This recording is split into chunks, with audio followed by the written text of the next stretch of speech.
안녕하세요. 오늘 저희가 함께 살펴볼 자료는요. 미래에셋증권에서 나온 현대로템 기업 분석 리포트입니다. 2025년 5월 19일자 자료고요. 네? 최근 현대로템 실적, 또 앞으로 전망 이런 건 좀 깊이 있게 보려고 합니다. 특히 그 방산 부문 성과가 아주 눈에 띄는데요. 맞습니다. 요즘 지정학적 긴장 이런 얘기 많잖아요. 그렇죠. 그러면서 방위 산업이 주목받고 있는데 현대로템이 그 중심에 있다고 볼 수 있죠. 네. 그래서 이번 분석 통해서 현대로템의 현 위치, 또 미래 가능성 이걸 좀 명확히 알아보는 걸 목표로 하겠습니다. 근데 1분기 실적이 정말 인상적이었습니다. 네, 맞아요. 그 얘기부터 시작해야 할 것 같습니다. 자, 그럼 바로 들어가 볼까요? 1분기 실적. 매출액이 1조 1,761억 원. 작년 같은 기간보다 57.3%가 늘었어요. 네, 엄청나죠? 그리고 특히 영업이익은 2,029억 원. 이건 무려 354% 급증입니다. 시장 예상치도 한 8.7% 웃돌았고요. 네, 시장 기대치를 훨씬 넘어선 거죠. 네, 정말 대단한 숫자인데 이 성장을 이끈 핵심 동력 뭘로 봐야 할까요? 핵심은 역시 그 디펜스 솔루션, 그러니까 방산 부문입니다. 방산 쪽이요? 네, 이쪽 매출이 작년 동기 대비해서 106.9% 늘어서 6,580억 원이고요. 와, 2배 이상이네요. 그렇죠. 영업이익은 더 놀라운데요. 328.5% 증가한 1,939억 원입니다. 거의 이익 대부분이 여기서 나온 거네요? 그렇습니다. 영업이익률로 따지면 29.5%에 달하는데요. 이게 방산업계 평균을 생각하면 상당히 이례적인 수준이죠. 29.5%요? 네, 여기에는 크게 두 가지 배경이 있다고 분석하는데요. 첫째는 역시 폴란드 K2 전차 수출 물량이 본격적으로 반영된 거. 네, K2 전차. 그리고 두 번째는 이제 반복 생산을 하다 보니까 학습 효과가 생긴 거죠. 이걸 영업 레버리지 효과라고 부릅니다. 만들수록 더 효율이 좋아지는 거군요. 맞습니다. 특히 방산 수출 쪽 마진은 거의 39.1%까지 추정될 정도로 수익성이 아주 좋아졌습니다. 39%? 거의 40%에 육박하는데요? 네.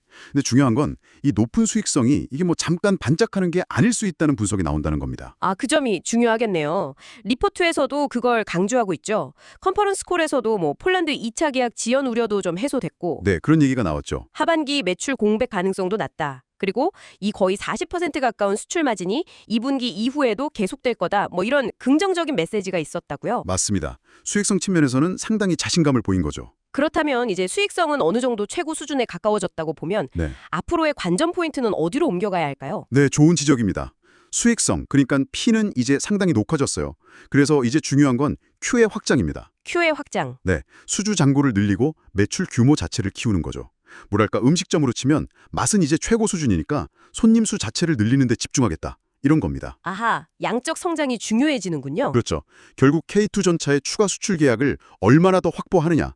이게 핵심 성장 동력이 될 겁니다. 그런데 마침 또 국자 정세가 불안하니까 네, 다행이라고 해야 할지 아무튼 여러 나라에서 전차 도입 필요성을 느끼고 관심을 보이고 있죠. 리포트를 보니까 잠재 수출 대상 국가 리스트도 꽤 늘었던데요.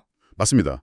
기존에 얘기되던 폴란드, 루마니아 300대 외에도 슬로바키아 104대 얘기도 있고요. 슬로바키아. 네, 페루 200대, 그리고 중동의 사우디아라비아 700대, 북아프리카의 모로코 400대, 심지어 인도 1770대까지. 와, 인도 물량은 정말 엄청나네요. 그렇죠. 거론되는 물량 자체가 크게 늘어난 상황입니다.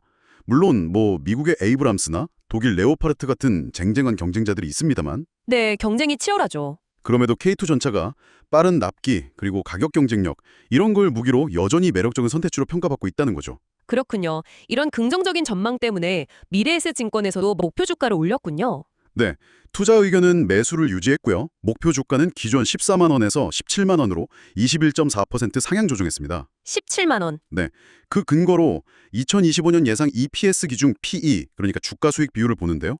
이게 한 20.9배 수준으로 추정됩니다. 20.9배면 높은 건가요? 낮은 건가요? 이게 국내외 경쟁사들 평균 PE가 한 35배 정도 되거든요. 그럼 아직 낮은 편이네요. 그렇죠. 경쟁사들 대비해서는 아직 저평가 상태다. 즉, 밸류에이션 매력이 있다고 본 겁니다. 물론 여기에는 아직 폴란드 2차 계약이 확정되지 않았다는 점이 약간 할인 요인으로 작용하고 있긴 합니다. 알겠습니다. 그럼 좀 정리를 해보죠. 현대로템. 1분기에 방산 부문에 정말 폭발적으로 성장하면서 어닝 서프라이즈를 기록했고 네, 기록적인 실적이었죠. 이 높은 수익성이 앞으로도 좀 유지될 가능성이 크다 이런 분석이고요. 그렇죠. 그래서 이제 관건은 K2 전차의 대규모 추가 수주. 이걸 통해서 Q의 확장, 즉 양적 성장을 실제로 이루어낼 수 있느냐 여기에 달렸다 이렇게 볼 수 있겠네요. 정확합니다. 글로벌 안보 환경 변화가 현대로템에게는 분명 기회가 되고 있는 상황인데 자, 그렇다면 이 Q 확장에 대한 집중, 이 부분이 당신에게는 어떤 의미로 다가올까요? K2 전차 자체의 기술력이나 가격 경쟁력은 분명히 강점입니다. 그건 맞는데 네. 하지만 이제 사우디아라비아나 인도 같은 정말 큰 계약들은요. 단순히 무기 성능만 보고 결정되는 게 아니거든요. 아, 다른 변수들이 많군요. 그렇죠. 그 나라와의 어떤 지정학적 관계라든가 기술 이전 조건, 현지 생산 같은 산업 협력 요구 이런 비기술적인 변수들이 굉장히 크게 작용합니다. 그렇겠네요. 그래서 현대로템의 진정한 Q 확장을 가능하게 하거나 혹은 가로막을 수 있는 이 기술 외적인 가장 큰 변수는 과연 무엇일까? 이걸 고민해보는 것도 당신에게는 꽤 흥미로운 질문이 될 것 같습니다.